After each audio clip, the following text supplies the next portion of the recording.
So we're recently having our monthly call in our private community of guys who are trying to improve their skills with women. And one of my students who's actually making pretty good progress, he's going on dates with women, he was struggling a little bit with consistency, doing the homework and practicing the things that we're working on in our private sessions. And I asked him, okay, what do you think is your biggest blocker and challenge in order to do the homework? And he said, well, actually, I don't think I have a lot of time because I am quite busy, I have my work, I want to go to the gym, and it's just very hard to find time throughout the week. And then I asked him, okay, like, what do you spend your time on? So obviously he's working, he's doing sports, he's doing some activities with friends, and then he said, well, also a little bit of entertainment to relax.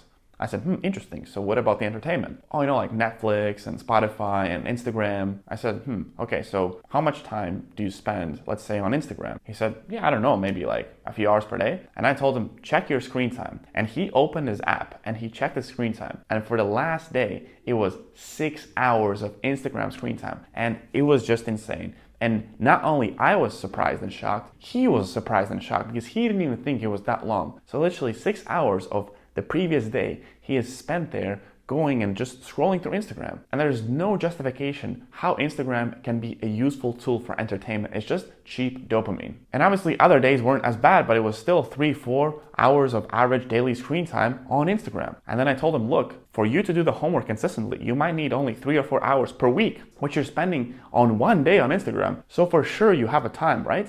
And he said, yeah, I guess I do have enough time. And this is the thing. A lot of guys say, oh, I don't have time to go and approach because I'm working all day, I'm working out, I have all these obligations. And then they spend hours every day on their phone getting cheap dopamine that they certainly don't need. Not only they don't need, it's actually destroying their mental health in their lives and their habits. If you don't think you have enough time, step one is open your phone and check your screen time. If you're like 99% of the people, there are probably a few hours every day that you're literally wasting and flushing down the toilet just by being on your phone. So if you can just invest 20 or 30% of that time into going out there, socializing and meeting women in real life, well, here you have, that's your time. We all have the same hours every day. So how is it that some people can have serious careers or businesses, they can work out and they still find the time to go out and do real life approaches because this is a priority for them and they find the time. The problem is not that you don't have enough time. The problem is that you are poor at time management. Those are very two different buckets. So rather than trying to wish, hey, I wish I had more time. No, you just need to become better at managing your time because we all have the same time and people who are better at managing their time, they're using it more wisely and they can use it for their priorities.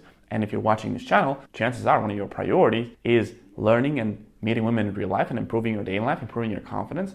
And if it's your priority, it's time to actually show it, not just talk about it. Because a lot of guys say, yeah, it's a priority, but then they don't do anything about it because of their cheap excuses like, oh, I don't have enough time. Also, as a side note, how ridiculous is that to spend that much amount of time on your phone? If you have a profession and in your profession you might be earning $20 or $30 or $40 per hour, imagine how much money you are losing every day just by being on your phone. So look, there it is. There's your time. Go out, disable notifications on your phone, delete your Instagram, and there's that time. And then some guys will say, well, don't I need Instagram to meet women? No, you don't need Instagram. You can just use a messaging app like WhatsApp that is made specifically for messaging. You don't need any type of Instagram to go and talk to women in real life. 99% of the girls that I've dated in my life have come from getting their number and getting their WhatsApp in real life and just texting through WhatsApp and just arranging a date. You don't need Instagram, TikTok, and all this BS. So start being realistic and honest with yourself. Hold yourself to a higher standard. And the next time that you think that you don't have enough time, be honest, be direct with yourself, and don't let your BS excuses sabotage your dating life.